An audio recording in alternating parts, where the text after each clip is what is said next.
এখন আপনিও আমাদের সব টয়েস অর্ডার করতে পারবেন www.puntunkids.com থেকে। Link in the description. Pocket money. সন্ধ্যের 7টা বেজেছিল আর মা কিচেনে ডিনার তৈরি করছিল।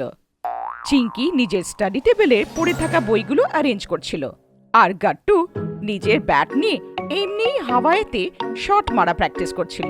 আরে, এই ব্যাটের হ্যান্ডেল তো লুজ হয়ে গেছে। মা, আমার নতুন ব্যাট দরকার। গাট্টু, আগে একটু পড়তে বসো তো। নেক্সট উইক থেকে স্কুলে এক্সাম শুরু হচ্ছে। নতুন ব্যাট এক্সামের পরে পাবে, বুঝলে? তখন বাবাও অফিস থেকে এসে যায় আর বাবাকে দেখে গাট্টু তাড়াতাড়ি নিজের বই বার করে পড়তে শুরু করে দেয়। বাবা মুচকি হেসে বাচ্চাদেরকে পড়তে দেখে, তারপর সোফায় আরাম করে বসে পড়ে। আরে, এই টিভির রিমোট দেখতে পাচ্ছি না তো। আজকে নিউজটা খুবই ইম্পর্টেন্ট। আরে গাট্টু, চিঙ্কি, তোমরা টিভির রিমোটটা কোথায় রেখেছো? গাট্টু আর চিঙ্কি রিমোটটা খুঁজতে শুরু করে। কিছুক্ষণ পরে চিঙ্কি রিমোটটাকে খুঁজে পায়, যেটা নিউজ পেপারের তলায় রয়ে গিয়েছিল। বাবা, এই নাও রিমোট।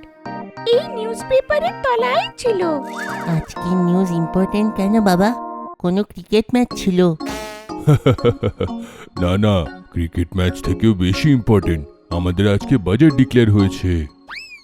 এইটা বলে বাবা টিভি অন করে নিউজ চ্যানেল চালিয়ে দেয়। ওইখানে একটা নিউজ অ্যাঙ্কার বাজেটের ডিটেলস জানাচ্ছিল আর টিভি স্ক্রিনে অনেকগুলো নাম্বারস আর টেক্সট লেখা আসছিল। ইনি তো খুব তাড়াতাড়ি বলছেন, আপনি কি করে বুঝতে পারছেন? আমি যতক্ষণে স্ক্রিনে কিছু পড়তে পারছি ততক্ষণে সব নাম্বার টেক্সটগুলো স্ক্রিন থেকে উধাও হয়ে যাচ্ছে আর নতুন ডিটেলস আসছে। আরে গাট্টু, তোমার পড়ার স্পিড কম, কারণ তুমি ডুওলিঙ্গো এবিসি অ্যাপ ইউজ করো না। ডুওলিঙ্গো এবিসি অ্যাপে কি হয় চিঙ্কি? আরে ডুওলিঙ্গো এবিসি অ্যাপ খুবই মজার ভাবে আমাদেরকে নতুন জিনিস শেখায়। এইখানে অ্যামেজিং স্টোরিজ হয়, অনেক মজার দারুণ এক্সারসাইজেস হয়, আর খেলায় খেলায় আমাদের পড়ার আর বোঝার স্পিড বেড়েই চলে যায়। আচ্ছা, সেইটা কি করে? এসো দেখাই।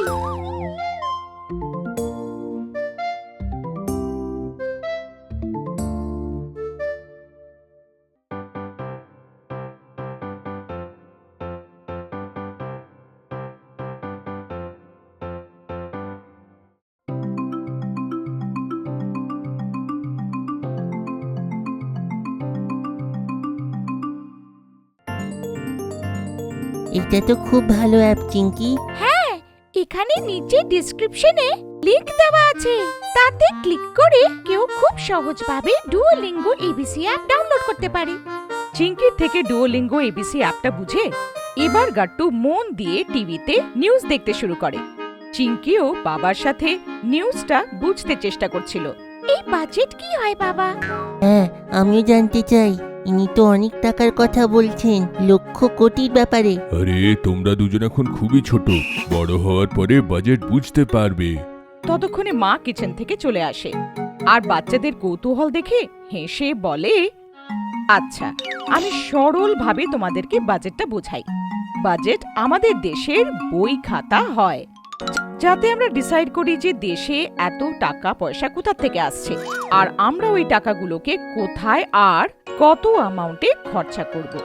যেমন তুমি ঘরের খরচার হিসাব লেখো, ঠিক সেইভাবে মা? একদম ঠিক।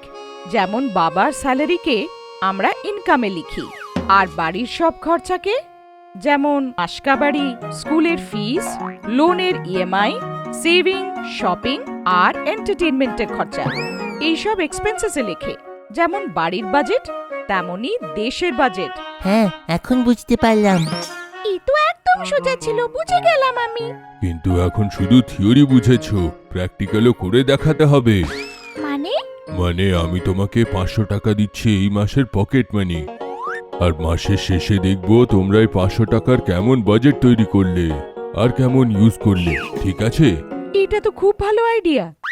গাট্টু আর চিঙ্কি 500 টাকা পেয়ে খুব খুশি হয়ে যায়। গাট্টুর কাছে এত লিস্ট ছিল যেগুলো ওর কেনার ছিল, একটা নতুন ব্যাট, বাইনোকুলার, রিমোট দিয়ে চলা গাড়ি, আরো অনেক কিছু। চিঙ্কি হিসাব কষল যে 500 টাকায় ওকে 4 সপ্তাহ চলতে হবে। তাই ও একটা নোটবুকে 4টে কলাম বানালো। উইক 1, উইক 2, উইক 3 আর উইক 4। আর প্রতিটা কলামের উপরে লিখলো 125 টাকা। তারপর চিঙ্কি মার থেকে একটা পার্স নিল আর ওই পার্সে 125 টাকা রেখে দিল প্রথম সপ্তাহের খরচার জন্য। বাকি 375 টাকাও কাবার্ডে রেখে দিল। আর ওদিকে গাট্টু 500 টাকা পেয়ে খুব এক্সাইটেড হয়ে গিয়েছিল। ও রোজ স্কুলের পরে পিৎজা, বার্গার, সফট ড্রিঙ্কস আর অনেক কিছু খেতে শুরু করে দিল। ও 150 টাকার একটা নতুন ব্যাট নিল আর 80 টাকা নতুন বাইনোকুলার্স কিনলো। মাসের 15 তারিখে যখন ও নিজের ব্যাগে টাকা চেক করলো তখনও চমকে গেল। আরে আমার তো 500 টাকা শেষ হয়ে গেল, এখনো তো 15 দিন বাকি আছে মাসের, কি করি? ওইদিকে চিঙ্কিও কখনো কখনো স্ট্রিট ফুড খেত আর ও নিজের জন্য নতুন ক্রেয়ন্সও কিনলো। কিন্তু এক সপ্তাহে শুধু 125 টাকাই খরচা করত। তাই 15 তারিখের পরেও ওর কাছে 250 টাকা বেঁচেছিল। যেহেতু গাট্টুর টাকা শেষ হয়ে গিয়েছিল, ওর খুব মন খারাপ ছিল। চিঙ্কির এটা দেখে ভালো লাগলো না। ও নিজের পার্স থেকে 50 টাকা বার করে গাট্টুকে দিল। ভুল হয়ে গেছে চিঙ্কি, আমারও তোমার মতন বাজেট তৈরি করে পয়সা খরচা করা উচিত ছিল। কোনো ব্যাপার না গাট্টু, পরের মাস থেকে দেখে চলো। মাসের শেষে মা আর বাবা গাট্টু আর চিঙ্কির থেকে 500 টাকার পকেট মারির হিসেব চাইলো। গাট্টুর তো মনেও ছিল না যে ও সব টাকা কোথায় খরচা করেছে। কিন্তু চিঙ্কি ছোট থেকে ছোট এক্সপেন্স গুলো নিজের নোটবুকে লিখে রেখেছিল। ওর বাজেট বুকে 70 টাকার সেভিংসও ছিল আর গাট্টুকে দিয়ে থাকা 50 টাকার লোন। খুব ভালো চিঙ্কি, বাজেট তুমি খুব ভালো করে বুঝেছো আর ব্যবহারও করেছো, আর নিজের পকেট মানিকে খরচা করার জন্য খুব ভালো ব্যবহার করেছো। আমিও নিজের ভুল বুঝে গেছি বাবা মা। নেক্সট মান্থ থেকে আমিও চিঙ্কির মতন বাজেট তৈরি করে পয়সা খরচা করব। খুব ভালো আমার বাচ্চারা, we are proud of you.